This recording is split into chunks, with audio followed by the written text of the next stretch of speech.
تفتكر لو عندك ندبة كبيرة في وشك من وانت طفل صغير والناس كلها بتبصلك بنظرة سخرية وتنمر، ممكن تبقى ايه؟ معظم الناس كانت هتستسلم، بس في واحد الندبة دي كانت سر قوته. فخلينا نعرف ايه اللي حصل وخلاه يبقى في وشه الندبة دي، ونعرف برضه قصة دخوله الاسلام وطفولته الصعبة من شوارع فرنسا الفقيرة لحد منصات التتويج في اوروبا. فالنهاردة هحكي لك حكاية فرانك ريبيري، الوش اللي مليان جروح لكن قلبه مليان موهبة. فما تنساش تعمل لايك وشير وسبسكرايب، ويلا بينا.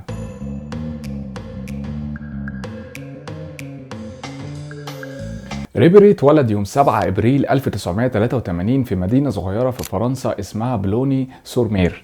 ومن هو صغير كان حظه غريب، لانه وهو عنده سنتين بس الاسرة كانوا مسافرين في عربية، فتيجي عربية نقل كبيرة عشان تخبط في العربية اللي هم راكبين فيها، والولد يتخيط في وشه 100 غرزة، وهي دي اللي عملت له الندبة الشهيرة اللي كلنا عارفينها. فتخيل معايا كده طفل يتخيط في وشه 100 غرزة، واكيد طبعا الناس مش هتسيبه في حاله، فكانوا دايما بيبصوا له بطريقة مش حلوة، وكان بيتعرض للتنمر من الاطفال في المدرسة. بس هو بدل ما يسيب ده يكسره، خلى الحكاية دي تديله قوة واصرار يخلي العالم كله يبص له عشان موهبته مش عشان شكله. ولما كبر واتعرف واتشهر، رفض ان هو يعمل اي عمليات تجميل، وقال ساعتها الندبة دي اعتبرها سبب تألقي في عالم كرة القدم. ولما نيجي نبص على الاسرة، فهتلاقي ابوه كان شغال عامل بناء، وامه ربة منزل، واخوات ريبيري وهما فرانسوا وستيفن كانوا لعيبة كورة بس كانوا على قد حالهم. ففرانسوا لعب للعديد من الاندية الهواة في فرنسا، وستيفن لعب لفريق بايرن الاحتياطي لمدة سنتين.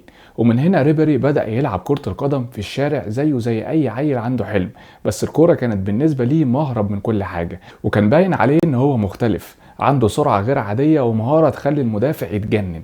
وفي 1989 بدأ مسيرته كلاعب ناشئ في النادي المحلي لبلدته بلونيا، وفعلا اتصعد للفريق الأول عشان بعدها ينتقل لفريق اسمه أولمبيك أليس. لكن بعد انتقاله ليهم النادي أعلن إفلاسه وتم تسريحه عشان يروح يشتغل مع أبوه لمدة شهرين في البنا. وقتها كان في مدرب اسمه فليب كان بيدرب نادي بريست الفرنسي. نادي بريست ده كان في دوري الدرجة الثالثة، وساعتها فليب قال لريبيري تعالى العب معانا، انت يجي منك. وفعلا ريبيري راح يلعب في النادي ده، وكان النادي بيديله 250 يورو في الشهر. لكنه برغم من كل ده استمر مع النادي لانه ما كانش قدامه اي حل تاني. ونادي بريست قدر يصعد لدوري الدرجة الثانية بأداء عالي جدا من ريبيري. الأداء ده خلى نادي ميدز ياخد باله من موهبة فرانك ريبيري، علشان أخيرا فرانك ريبيري يبقى لاعب في دوري الدرجة الأولى الفرنسي مع فريق ميدز. وفي موسم 2004-2005 بدأ اسمه يتعرف، وابتدى الإعلام الفرنسي يركز مع الولد اللي جاي من الخلفية الصعبة، علشان بعد كده تحصل له نقلة كبيرة جدا، ان مدرب جالاتا وقتها غورغي هاجي طلب التعاقد مع الشاب ده. وفعلا في انتقالات يناير نادي جالاتا اشتراه، لكن علشان هو لسه لاعب صغير وجاي من نادي بيصارع على البقاء في الدوري الفرنسي، فجالاتا اشتروه لمدة 6 شهور مع وجود الأفضلية في شراء اللاعب بشكل دائم. وبالرغم من ظهوره القليل مع فريق جالاتا في الدوري، لكنه صنع 4 أهداف، وده كان في دقايق لعب قليلة جدا. وجماهير جالاتا أطلقت عليه ساعتها لقب فيراري ريبي علشان كان سريع جدا. ولعب كمان مع جالاتا في نهائي الكاس ضد فنربخشة، وسجل في المباراة دي هدف وصنع هدف كمان. لكن فجأة واحدة وبدون اي مقدمات جماهير جالاتا تتفاجئ باخبار هروب ريبيري. اللي حصل ان ريبيري ما خدش مرتبه لمدة 4 شهور، فهو استغل ده وقام راجع على فرنسا عشان يوقع لمارسيليا الفرنسي. وجالاتا ساعتها رفع قضية ووصل الموضوع للفيفا، لدرجة ان في واحد من اعضاء جالاتا راح له البيت في فرنسا وقعد يخبط على الباب. فطبعا ريبيري قال له والله ما انا فاتح لك الباب، وقال له انا معايا عصاية بيسبول وهطلع اكسر لك عربيتك اللي واقفة قدام البيت دي. فبالتالي ريبيري رجع فرنسا ووقع مع مارسيليا لمدة 5 سنين، وهنا بدأ اسمه يبان بقوة. مارسيليا نادي جماهيري جدا وجماهيره متطلب، وريبيري كان النوع اللي بيديهم اللي هم عايزينه، حماس ومهارة وجراءة. الناس في فرنسا ساعتها بدأت تشوف فيه زيدان الجديد، وفعلا الصحافة الفرنسية ساعتها كانت بتسميه وريث زيدان. وعلى الناحية التانية لعب ريبيري أول ماتش دولي ليه مع منتخب فرنسا في 27 مايو 2006، وده كان قدام المكسيك. وعاوز أقول لك إنه قدم أداءات قوية مع المنتخب في التصفيات، لدرجة إن زين الدين زيدان اشترط إن ريبيري يشارك في نهائيات كأس العالم، وده كان بعد إصرار المدرب ريمون دومينيك على استبعاد جولي وبيريز وأنيلكا. وفعلا دومينيك يقرر يضمه لتشكيلة الديوك في كأس العالم 2006 في ألمانيا، والبطولة دي حطت ريبيري على خريطة الكرة العالمية. ورغم إنه كان لسه شاب مش معروف زي باقي النجوم، إلا إنه خطف الأنظار، لعب قدام أسبانيا وسجل هدف عالمي هز العالم، وده بعد ما راوغ الحارس إيكار كاسياس. وعلى الرغم إن فرنسا وصلت النهائي وخسرت قدام إيطاليا بركلات الترجيح، لكن اسم ريبيري كان خلاص طلع للنور. فتخيل الأطفال اللي كانوا بيتنمروا عليه دلوقتي بيشجعوه. الغريب بقى ان بعد كاس العالم بشهر واحد ريبيري صرح انه مش عايز يكمل مع مارسيليا الفرنسي، وده لان مارسيليا بقاله 3 سنين مش بيوصل لدوري الابطال. وريبيري طلع قال انا شاب صغير عندي 23 سنه وعايز العب في دوري الابطال، وانا عارف ان مارسيليا فريق كبير واكيد هيرجع في يوم من الايام. لكن الوضع الحالي في مارسيليا مش بيقول ان هم هيرجعوا لمكانتهم قريب، علشان في 2007 تحصل النقله الاهم في حياه ريبيري على الاطلاق.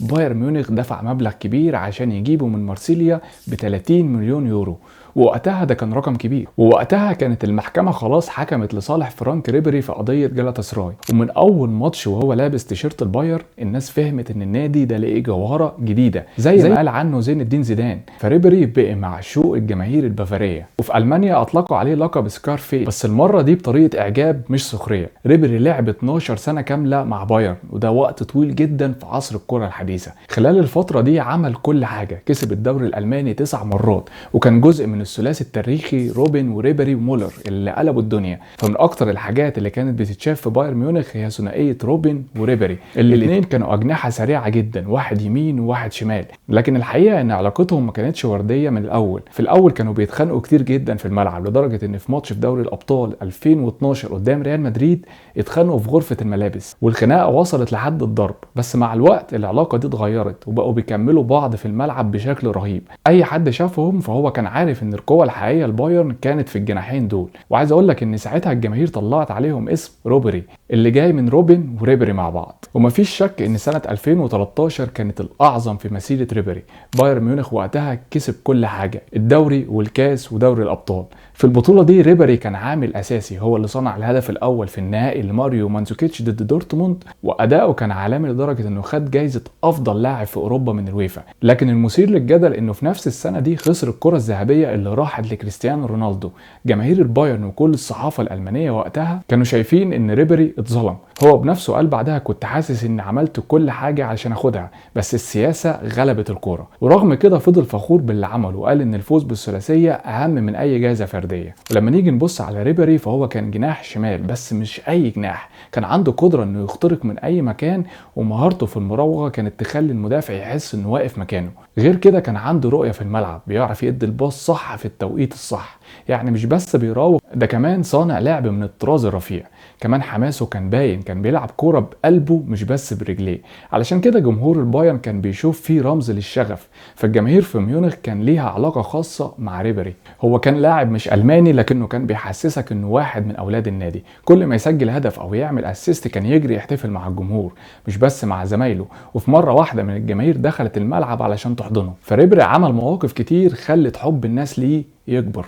كمان ريبيري كان عنده روح الدعابة. مرة في التدريب كان بيعمل مقالب في زمايله، زي انه يرش مية من ورا او يخبي حذاء حد.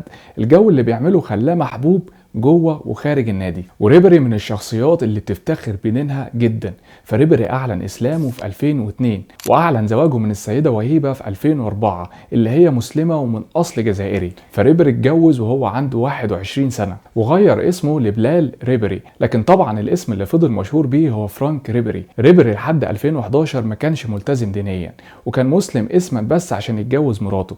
لكن في 2011 ريبيري بص على حياته ولقي مشاكل كتيره قوي، حتى على مستوى كرة القدم. هتلاقيه كان بيتصاب كتير قوي في 2009، وفعلا من وقتها بدأ يلتزم دينيا. وفعلا هتلاحظ ان من 2011 ل 2014 ده كان قمة مستواه، وكانوا افضل 4 سنين ليه في الملاعب. في المانيا كانوا بيحكوا ان اوقات قبل الماتش كان بيقعد يقرا قرآن، وده كان بيديله راحة نفسية وتركيز. كمان ريبيري معروف عنه اعماله الخيرية، كان بيساعد الفقراء في فرنسا والجزائر، وبيتبرع بفلوس للاطفال المحتاجين. فرغم الشهرة والفلوس عمره ما نسي هو جاي منين. رغم النجاح الكبير مع بايرن، علاقته بالمنتخب الفرنسي ما كانتش بنفس اللمعان.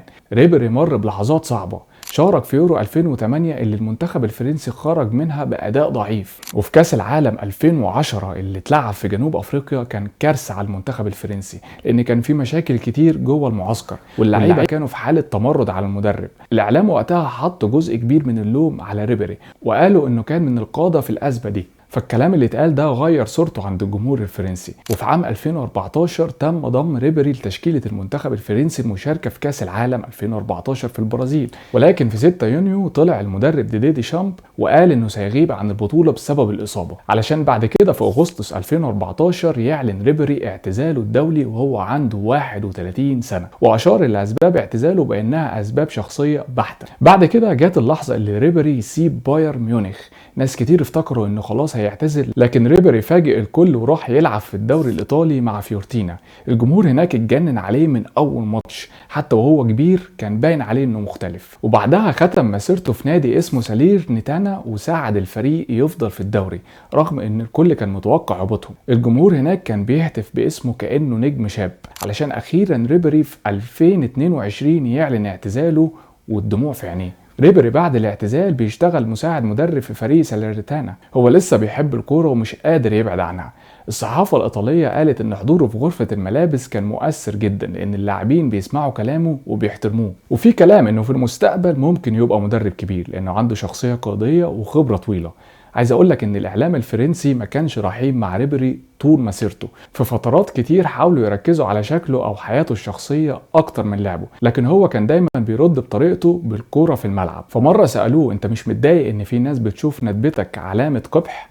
فرد ساعتها ريبيري وقال القبح الحقيقي مش في الوش، القبح في القلب، واللي عايز يشوف جمالي يشوفه في الكوره اللي بلعبها. الجمله دي اتشهرت جدا وخلت ناس كتير تحترمه اكتر. ريبيري الهم جيل كامل من اللعيبه خصوصا في فرنسا، ناس زي كومان وديمبلي وحتى مبابي اتكلموا عنه باحترام كبير. فعندك كومان مثلا اللي طلع من باريس سان جيرمان ولعب معاه في بايرن، قال اتعلمت من ريبيري انك مش محتاج تكون كامل عشان تبقى عظيم، محتاج قلب وشجاعه وجراءه. كمان ريبيري في بايرن كان زي الاب الروحي للشباب، كان دايما تلاقيه بيشجعهم ويهزر معاهم في التدريبات، بيخلي الجو اخف، وده خلى لاعيبه كتير يحبوه مش بس كلاعب لكن كانسان. وفي النهايه قصه فرانك ريبيري مش بس قصه كوره، دي قصه انسان قدر يحول ضعفه لقوه وحزنه لطموح وندبته لرمز يفتخر بيه.